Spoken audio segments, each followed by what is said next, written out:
Don't use ADVAIR if. Do not use ADVAIR to treat sudden breathing problems from asthma or COPD. Always have a rescue inhaler with you to treat sudden symptoms. Do not use ADVAIR Diskus if you have a severe allergy to milk proteins.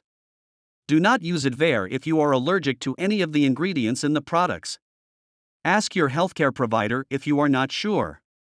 Do not use ADVAIR more often than prescribed.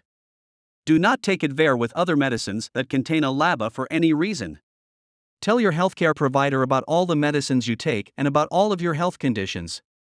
Call your healthcare provider or get medical care right away if your breathing problems get worse, if you need your rescue inhaler more often than usual, or it does not work as well to relieve your symptoms, or if your peak flow meter results decrease.